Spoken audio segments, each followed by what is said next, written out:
እስቲ ያስቡት የዓለም ዋንጫን ጨዋታ መሬት ላይ ሳይሆን 350 ሜትር ከፍታ ላይ ሆናችሁ ስትመለከቱ ወደ ስታዲየሙ ለመግባት የሚታገሉ ሰዎች ወይም በስታዲየሙ ዙሪያ ያለ ግርግር አይኖርም። የስታዲየም መግቢያ በር የለም፣ መኪና ማቆሚያም የለም። ይህ አሁን ምነግራችሁ እጃችሁን በአፋችሁ የሚያስጭን ነገር ነው። ከዚህ በፊትም ሰምታችሁ ላታውቁ ትችላላችሁ። ይህ ስታዲየም 350 ሜትር ከመሬት በሚርቅ ሁኔታ ላይ ነው የሚገነባው። ስሙም ኒየም ስታዲየም ይባላል። ከዚህ በፊት በእንደዚህ አይነት ርቀት ላይ የተሰራ ስታዲየም ኖሮ አያውቅም። በ2035 የዓለም ዋንጫ ላይ ተጠናቆ ጨዋታዎችን ለማድረግ የታሰበ የ1 ቢሊዮን ዶላር ፕሮጀክት ነው። ወደኛ ሀገር ብር ስንለውጠው ወደ 154 ቢሊዮን 450 ሺህ እንደማለት ነው። ቁጥሩን መጥራት ራሱ አስቸጋሪ ነው። ይሄ የሚሆነው በሳውዲ አረቢያ ሀገር ነው። ሳውዲ አረቢያ ቅርብ ጊዜ ወዲህ በፍጥነት እያደገች ነው። የ2030 እቅዷም የኢኮኖሚ ገቢዋን ከነዳጅ ወደ ቱሪዝም፣ ቴክኖሎጂ እና ስፖርት ለመቀየር ነው። የ2034 የዓለም ዋንጫም ይሄን ለውጧን ለማሳየት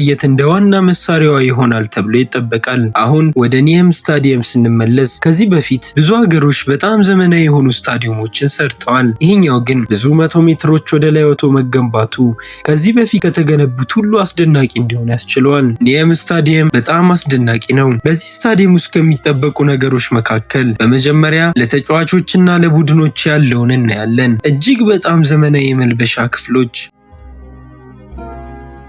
የፊዚዮቴራፒ ክፍሎች፣ ተጫዋቾች የሚያሟሙቁበት ስፍራ፣ ዶፒንግ ምርመራ እንዲሁም በጣም ዘመናዊ የስብሰባ ክፍሎች፣ ለጎብኚዎችና ለደጋፊዎች ደግሞ ምግብ እንዲሁም የተለያዩ መጠጦች የሚሸጡበት ቦታዎች፣ መኝታ እንዲሁም ለቪአይፒ ተጠቃሚዎች ከሌላው በተለየ ምቹ መቀመጫ ሬስቶራንቶች፣ ፈጣን የሆነ የኢንተርኔት ኔትወርክ፣ ጌሞች እንዲሁም ሙዚየሞች ይኖራሉ። ለኦቲዝም ወይም ሌላ እክል ላለባቸው ሰዎች ደግሞ ሴንሰር የተገጠመላቸው ወንበሮች እንዲሁም በመጨረሻ ጋዜጣዊ መግለጫ የሚሰጥባቸው ቦታዎች፣ የጨዋታ ኮሜንተሪ ቦታ፣ የጸጥታ ቃል የሚቆሙበት ቦታ፣ ብቻ ምን አለፋችሁ ሁሉም ነገር አለ። የሚያስደንቀው ነገር ግን ወይም ከሌሎቹ ስታዲየም ልዩ የሚያደርገው 350 ሜትር ከፍታ ላይ መገንባቱ ነው። ይሄ የ1 ቢሊዮን ወጪ የሚያስወጣ ፕሮጀክት ከሳውዲ አረቢያ መንግስት እንዲሁም ከህዝቡ በሚሰበሰብ ገቢ ይገነባል ተብሎ ይጠበቃል። እውቅ በሆኑ በዘርፉ አሉ በተባሉ መሐንዲሶች ነው ገነባው። ይህንን ለማድረግ ብዙ ጥረት እየተደረገ ነው። እንዲሁም ከፍታ ላይ መገንባቱ ይሄን ለማስቻል ትልቅ የሆነ ጫናን ወይም ክብደትን መቋቋም የሚችል እንዲሁም ንዝረትን ሊቀንስ በሚችል ቁስ ነው የሚሰራው። በእርግጥ ይሄ ስታዲየም ለ2035 የዓለም ዋንጫ